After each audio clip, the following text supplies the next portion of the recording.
adalah gembalaku, takkan kekurangan aku. Ia membaringkan aku di padang berumput hijau. Saudara-saudari yang terkasih di dalam Kristus, selamat pagi. Salam jumpa lagi dalam Sabda Siap Saji. Kamis 28 Maret 2024, hari Kamis dalam Pekan Suci dan Kamis Putih. Marilah kita berdoa dalam Bapa dan Putra dan Roh Kudus. Amin. Salib suci dan mulia, kayu paling utama tiada yang menandingi, dan bunga buahnya kayu paku bahagia memangku pangkal hidup. Pohon bungkukan dahanmu, lemaskanlah uratmu, lembutkan juga kerasmu, yang jadi bawaanmu, sediakan batang empuk bagi tubuh razamu. Engkaulah kayu yang pantas, mentaktakan penebus, menyajikan tempat labu bagi bumi yang karam, beriaskan darah suci anak domba sejati. Terpujilah, terhormatilah Allah Maha Kuasa, Bapa bersama Putra dan Roh Kudus, penghibur yang jaya, bertata mulia selalu selamanya. Amin. Marilah kita berdoa. Allah Bapa yang Maha Kuasa, Engkau mengajar kami dengan sabda-Mu. Curahkanlah Roh Kudus-Mu ke dalam hati kami, agar kami mampu menghidupi ajaran Putra-Mu dan terlibat dalam karya cinta kasih-Nya di dunia. Sebab Dialah yang hidup dan berkuasa dalam persatuan Roh Kudus, Allah sepanjang segala masa. Amin. Tuhan bersamamu Dan bersama rohmu, Inilah Injil Yesus Kristus menurut Yohanes. dimuliakanlah Tuhan.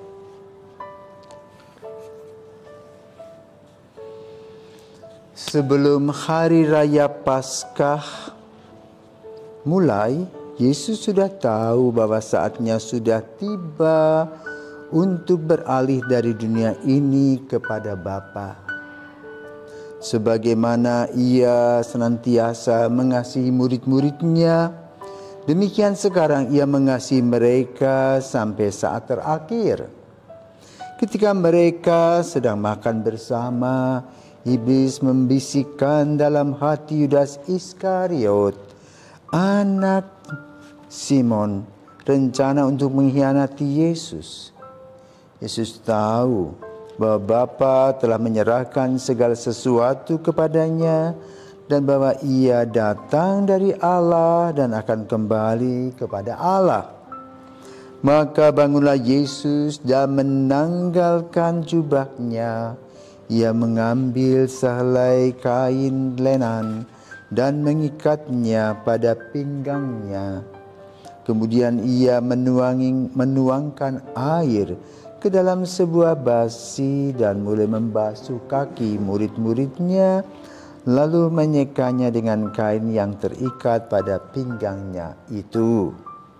Maka sampailah Ia kepada Simon Petrus. Kata Petrus kepadanya, "Tuhan, Engkau hendak membasuh kakiku?" Jawab Yesus kepadanya, "Apa yang kuperbuat engkau tidak mengerti sekarang, tetapi engkau akan memahaminya kelak." Kata Petrus kepadanya, "Selama-lamanya engkau tidak akan membasuh kakiku." Jawab Yesus, "Jikalau aku tidak membasuh engkau, engkau tidak akan mendapat bagian bersama aku." Kata Simon Petrus kepadanya, "Tuhan, jangan hanya kakiku saja, tetapi juga tangan dan kepalaku." Kata Yesus kepadanya, "Barang siapa sudah mandi, cukuplah ia membasuh kakinya, karena ia sudah bersih seluruhnya. Kamu pun sudah bersih, hanya tidak semua."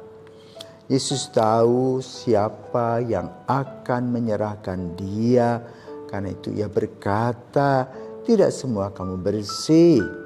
Sesudah membasuh kaki mereka, Yesus mengenakan pakaiannya dan kembali ke tempatnya. Lalu ia berkata kepada mereka, "Mengertilah kamu apa yang telah kuberbuat kepadamu. Kamu menyebut aku guru dan Tuhan, dan katamu itu tepat, sebab memang akulah guru dan Tuhan.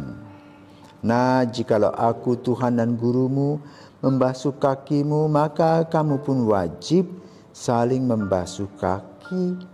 Sebab aku telah memberikan suatu teladan kepadamu, supaya kamu juga berbuat seperti yang telah kuperbuat kepadamu."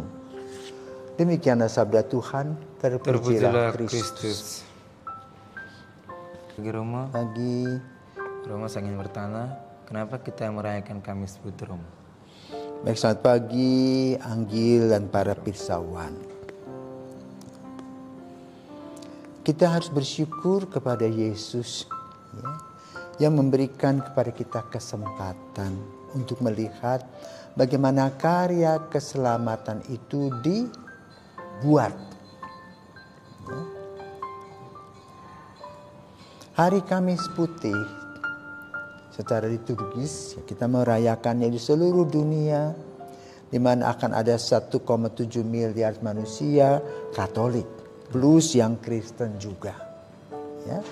Mungkin sekitar 3 miliar orang akan merayakan Triduum atau Trihari Suci. Ya. Yang dimulai pada Pekan Suci. Nah, ini berkaitan dengan kalender gerejawi, liturgi.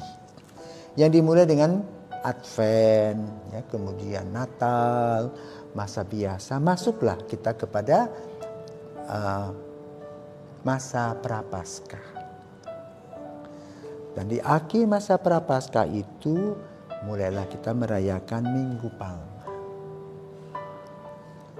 Di mana dalam Minggu Palma kita merayakan bagaimana umat rindu akan seorang pemimpin. Maka ketika Yesus naik keledai sebagai gambaran kerendahan hatinya, orang mengeluh-elukan dengan daun palma. Tetapi lalu itu hanya utopia secara jasmani. Ya. Yesus tidak menjadi raja dunia ini. Bahkan sesudah beberapa hari kemudian Yesus ditangkap. Nah, peristiwa yang telah terjadi di Tanah Suci itu oleh gereja direfleksikan. Ya, bagaimana tahapan-tahapan Yesus diadili. Bagaimana argumen-argumen mereka yang mengadili. Lalu apa yang diputuskan sebagai hukuman bagi Yesus. Maka kita memperingatinya secara runut dan runtut.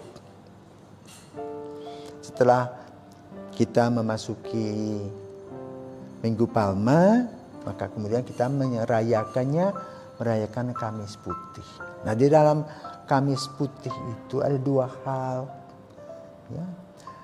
Yang pertama, Yesus mengadakan sakramen Ekaristi, di mana Yesus mengadakan perjamuan malam terakhir dengan para murid, dengan mengubah rumusan. Ya, perjamuan itu dari rumusan tradisi Yahudi menjadi rumusan Yesus untuk mengingatkan para murid agar melaksanakannya setiap hari dalam pengorbanan. Itu melalui Ekaristi, di mana roti dan anggur menjadi tubuh dan darah Kristus yang kita santap. Nah, dalam Ekaristi itu tentu ada yang melakukannya.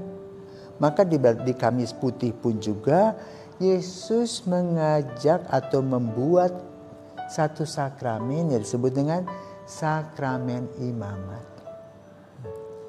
Di mana pada perjamuan malam terakhir itu Yesus memecah-mecah roti, membagi-bagikannya kepada para murid yang hadir di situ. Mereka menjadi para imam, yang diberikan tugas mulia. Nah, yang ketiga, tadi kita lihat, kita dengar dari Injil bagaimana Yesus membasuh kaki. Ya. Dalam tradisi Yahudi, setiap rumah mempunyai tempayan air di depan rumah mereka. Maka setiap tamu di rumah yang biasa ambil gayung cuci kaki sendiri. Tetapi kalau punya rumah bos-bos, itu para pelayannya yang mencucikan kaki.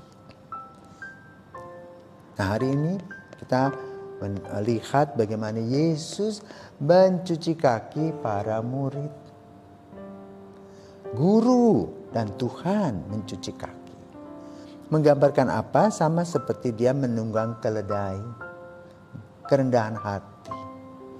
Dan dalam pembasuhan kaki itu ada cuci kaki para murid. Di mana Yesus yang harusnya dicuci kakinya.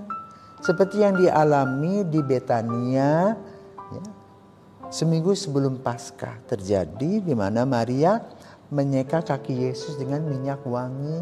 Kaki siapa? Kaki Yesus. Tetapi dalam perjamuan malam yang diseka oleh Yesus adalah para murid. Kaki para murid. Maka Petrus tidak mau terima dia karena dia tahu dia kan bos. Biasanya bos yang dilayani.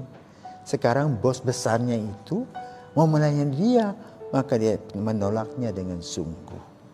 Tetapi Yesus mengatakan dia mengajarkan tentang hukum cinta kasih. Duduk sama rendah, berdiri sama tinggi. Itulah perjamuan hari Kamis Putih. Maka lalu dalam liturgi gereja ada cuci kaki. Ya. Tapi sekarang kan itu kan secara liturgis. Maka lalu orang cuci kaki dengan bersih-bersih toh. Kalau orang dipilih menjadi rasul-rasul cuci kaki, mungkin kakinya dibersihkan bersih-bersihnya, bahkan disemprot parfum. Iya kan? Iya. Tetapi para imam seluruh dunia mencuci kaki para rasul itu. Mengingatkan akan hukum cinta kasih. Jadi pelayanan yang diutamakan. Sebagai hamba Allah. Hamba Allah yang melayani. Itulah perjamuan malam terakhir yang kita rayakan. Sesudah itu apa yang terjadi dalam liturgi? Setelah Ekaristi terjadi, setelah komuni, maka kemudian altar dikosongkan. Kita mengadakan tuguran. Ya. Doa di manakah? Kenapa? Kita ini mengikuti apa yang dialami oleh Yesus di Taman Getsemani. Di mana Yesus berkata kepada para muridnya, yaitu Petrus, Yohanes dan Yakobus, apakah kamu tidak bisa berjaga-jaga sejam saja dengan aku? Itulah tuguran. Ya. Di mana Yesus harus mengambil sebuah keputusan. Ya. Maka di dalam Injil dikatakan, Bapa kalau mungkin biarlah piala ini berlalu daripadaku, tetapi kehendak-Mu-lah yang terjadi. Itulah peristiwa Kamis Putih, maka kita mengadakan tuguran, memindahkan sakramen ke lokasi yang lain, dan kita kemudian mengadakan adorasi. Nah, apa sebetulnya refleksi-refleksi yang perlu kita perhatikan? Yang pertama, sakramen Ekaristi adalah hadiah terindah yang Yesus berikan kepada kita, kepada gereja. Maka siapa saja yang merayakan Ekaristi harus mengucap syukur. Karena apa? Sakramen ini bukan buatan manusia, tetapi Yesuslah yang memulainya. Demikian pula para imam, ya.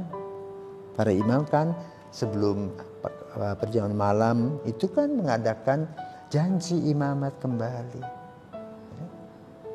Seperti kalau di Keuskupan Denpasar itu tanggal 26 Maret yang lalu para imam mengadakan janji imamat di hadapan uskup dan di depan umat. Maka lalu kemudian umat mendoakan para imam dengan doa untuk para imam. Ya. Lalu baru sorenya bersama-sama dengan umat merayakan perjamuan malam. Ini merupakan bagian dari hari atau Triduum kita. Semoga pada hari Kamis Putih ini kita mengenang tadi sakramen Ekaristi, sakramen imamat, dan juga hukum cinta kasih. Agar kita melaksanakannya di rumah. Ya, di rumah apa yang kita mesti lakukan? Ya, saling membasuh, orang tua dan anak saling membasuh, saling memaafkan. Dan mempunyai hidup dan semangat yang baru menjadi pengikut Kristus. Selamat pagi, selamat menikmati dan merayakan hari Kamis Putih. Tuhan memberkati.